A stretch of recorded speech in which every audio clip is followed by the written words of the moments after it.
یہ جھگڑا گانے کی محفل سے ہوا تھا، لہٰذا سبھی شائقین جان گئے کہ شیبہ جھگڑے کا اصل باعث ہے، اور ان دنوں جوانوں میں اس کی وجہ سے رقابت چل رہی تھی۔ جس روز ایسی ہی ایک محفل میں نوید کو گولی لگی تو کچھ بدخواہوں نے میرے بھائی کا نام تفتیش کے دوران پولیس کو دے دیا کہ نوید کا ادریس سے جھگڑا تھا۔ ممکن ہے اسی نے اس نوجوان کا کام تمام کر دیا ہو۔ بس پھر پولیس میرے بھائی کو تفتیش کے لیے تھانے لے آئی۔ بھائی نے دونوں بڑے بھائیوں کو فون کیا اور پھر بات بابا تک آ پہنچی۔ وہ اسی وقت لاہور چلے گئے۔ اس دن امی جان کی حالت کیا لکھوں، وہ روتے روتے نڈھال ہوئی جاتی تھی، اور ہم سب بہنیں، پھوپھیاں، کزنس وغیرہ سارا دن ادریس کے لیے دعائیں کرتی رہی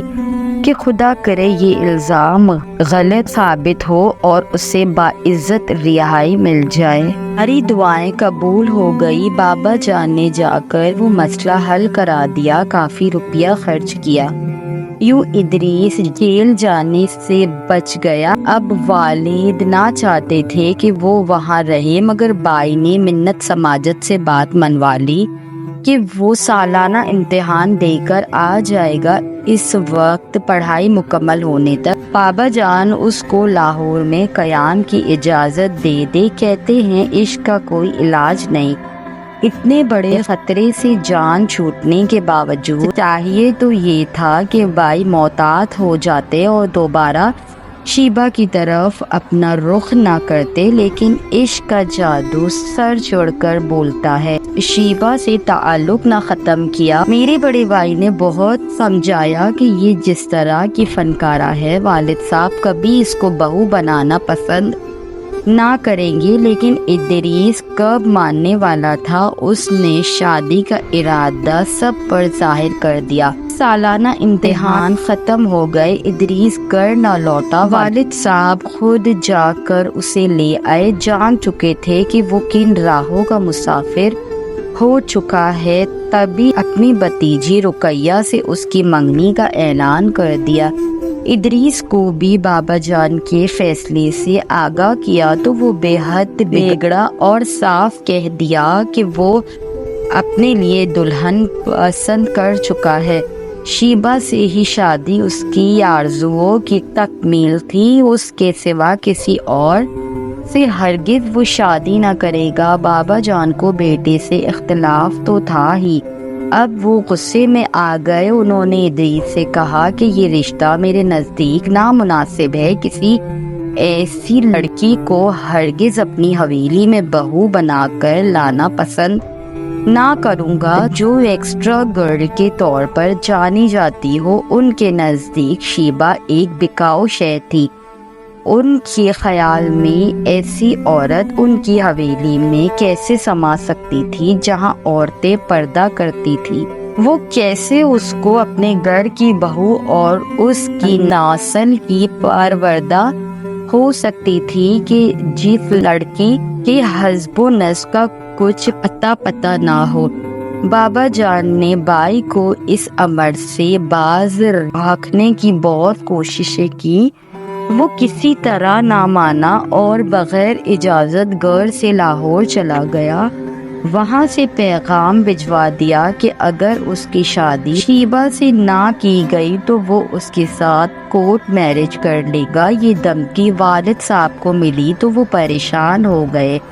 وہ جانتے تھے کہ جوان سرکش بیٹے کو زیر نہیں کر سکتے، تب ایک اور ترکیب آزمانے کی ٹھان لی۔ وہ لاہور چلے گئے اور وہاں جا کر شیبہ کا اتا پتہ معلوم کر لیا۔ وہ اپنی ماں کے ساتھ کسی ایسے محلے میں رہتی تھی جو نیک نام نہ تھا۔ شیبہ کی 2 بہنیں اور بھی تھیں جو کسی تھیٹر کے ساتھ وابستہ تھی اور چھوٹے موٹے رول کرتی تھی۔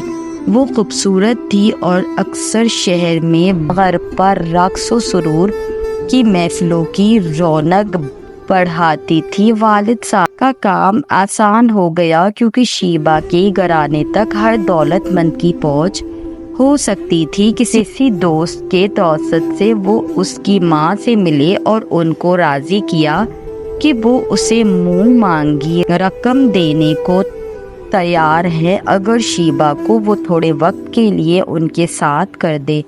شیبہ کی ماں نے کہا کہ وہ اپنی دونوں بیٹیوں کو راضی کر سکتی ہے لیکن شیبہ کو نہیں، کیونکہ وہ کسی امیر زادے سے شادی کے خواب دیکھ رہی ہے، وہ اس کا کہا نہیں مانتی ہے۔ پھر بابا جان نے خود شیبہ سے ملاقات کی اور اس سے منت کی کہ وہ ایک شب کے لیے ان کی محفل کی رونق بڑھا دے تو وہ اس کے نام اپنی کوٹھی کر دیں گے جو لاہور میں ہے۔ لمحہ بھر کو اس نے سوچا کیوں نہ میں یہ سودا کر لوں، چند شرفا کی محفل میں 2-4 غزلیں ہارمونیم پر گا کر اگر ایک شاندار کوٹھی ہاتھ آتی ہے تو کیا مذائقہ ہے۔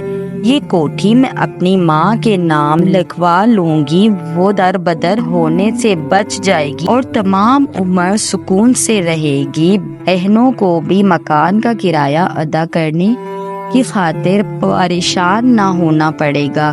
اس نے بابا جان کے سامنے یہ شرط رکھ دی کہ آپ کی محفل میں غزل گاؤں گی اور وہاں آپ کے چند دوستوں کے سوا اور کوئی نہ ہوگا۔ بابا جان نے یہ شرط منظور کر لی۔ ادھر جب ادریس بھائی کو معلوم ہوا کہ اس کے والد آ گئے ہیں، وہ رہائش گاہ سے نکل گیا اور دوبارہ نہ آیا کیونکہ اس کا خیال تھا کہ والد اپنی بھتیجی سے شادی کے لیے ان کو منانے لاہور آئے ہیں۔ بابا جان کے آنے کی اطلاع ادریس کو ملازم نے دی تھی۔ جس شب محفل تھی وہاں ادریس تو نہ تھا، لیکن جب بابا جان کا ڈرائیور شیبہ کو لے کر کوٹھی پر آیا تو وہ چونک گئی کیونکہ اس جگہ وہ ادریس کے ساتھ پہلے بھی آ چکی تھی۔ نوکر موجود تھا مگر مالک نہ تھا۔ اس کی جگہ پر ایک بڑے کا ہلکا احباب محفل سے محسوس ہونے آیا تھا۔ شیبہ نے نوکر کو بلا کر پوچھا کیا یہ ادریس کا گھر ہے؟ ہاں، اور یہ ان کے والد ہیں۔ اس نے بابا جان کی طرف اشارہ کیا۔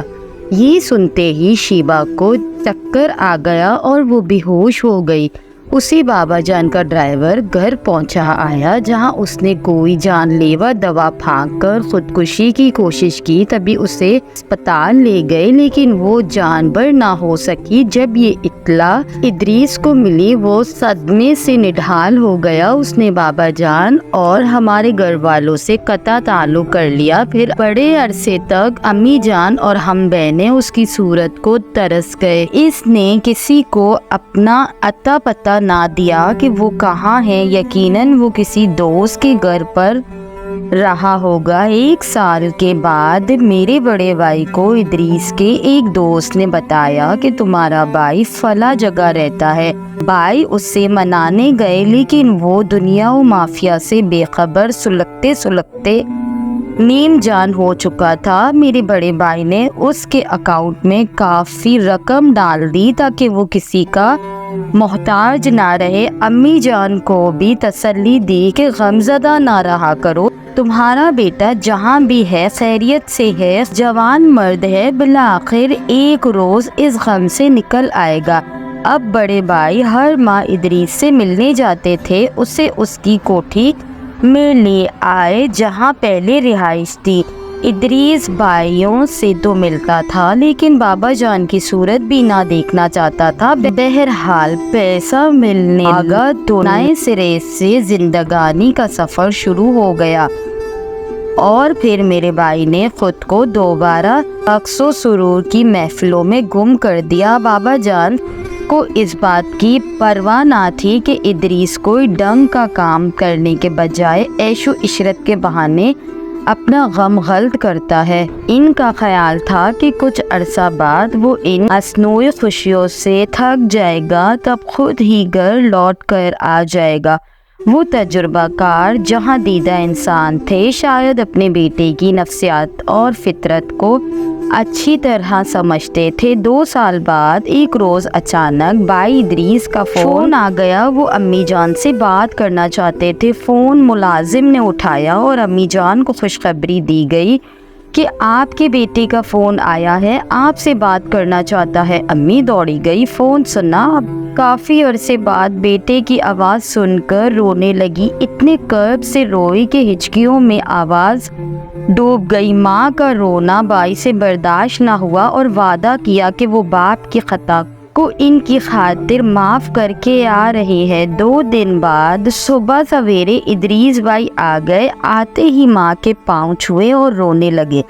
ماں نے گلے سے لگایا اور اپنی قسم دی کہ اب رونا نہیں، کیونکہ رونا مرد کو زیب نہیں دیتا۔ امی جان روز ہی بھائی کو سمجھاتی تھی کہ تمہارے والد غلطی پر نہ تھے، وہ تمہیں اور تمہاری نسل کو محفوظ کرنا چاہتے تھے، چاہے دل لگی 100 طرح کی عورتوں سے کرو مگر شادی اپنی ہم پلہ عورت سے ہی کرنی پڑے گی، کیونکہ وہ تمہاری نسل کی امین ہوتی ہے۔ امی جان روز و شب بھائی کو مناتی رہتی تھی، بلا آخر ماں کی خاطر انہوں نے اپنی انا کو مار دیا اور بابا جان کی بھتیجی سے شادی کے لیے ہاں کہہ دی، کیونکہ رقیہ ان کی بچپن کی منگیتر تھی اور ابھی تک ان کے نام پر بن بیائی بیٹی تھی۔ جب والدہ نے بابا جان کو یہ سندیسہ دیا کہ ادریس رقیہ سے شادی پر راضی ہے تو بابا جان خوشی سے دیوانے ہو گئے اور انہوں نے مانو مٹھائی منگوا لی اور ساری بستی میں تقسیم کروائی۔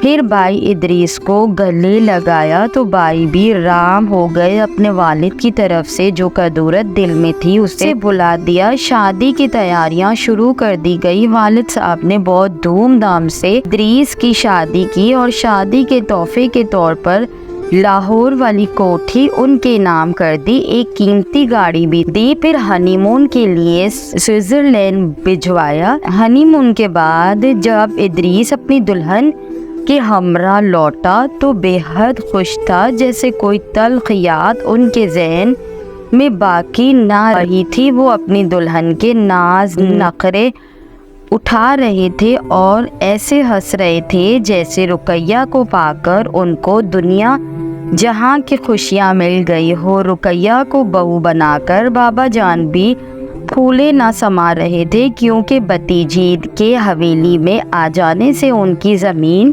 میں اضافہ ہو گیا تھا۔ وہ اپنے ساتھ جہیز میں 2 مربع زمین بھی لائی تھی۔ یہاں بڑے زمیندار ایسے ہی نہیں بنتے، ان کی طاقت ان کی زمین ہوتی ہے، وہ جسم و جان تو وار دیتے ہیں، اولاد کی خوشیاں بھی قربان کر دیتے ہیں، لیکن اپنی زمین کی تقسیم برداشت نہیں کرتے۔ زمینوں کی تقسیم ہو جانا ان کے لیے ایسا ہی ہے جیسے کوئی ان کی پگڑی اچھال رہا ہے۔ جب ادریس بھائی جوان تھے وہ یہ نکتہ نہ سمجھ پاتے تھے، ان کے خیالات پر تعلیم، بڑے شہر کی فراخ سوچوں کا غلبہ تھا۔ وہ کہتے تھے کہ دل کی خوشی سب کچھ ہے اور اس کے سامنے ہر شے ہیچ ہے، لیکن آج جب کہ زندگی کا تجربہ پا لیا تھا وہ دوسری طرح سوچتے تھے۔ اب وہ اپنے بیٹوں سے کہتے تھے کہ صاحبزادوں دل کی خوشیاں ضرور پوری کرو مگر شادی ہم پلہ رشتہ داروں میں ہی کرو، کیونکہ زمین کا تقسیم ہونا ہم کو کمزور کرتا ہے اور یہ تقسیم ہمیں کسی صورت گوارا نہیں ہے۔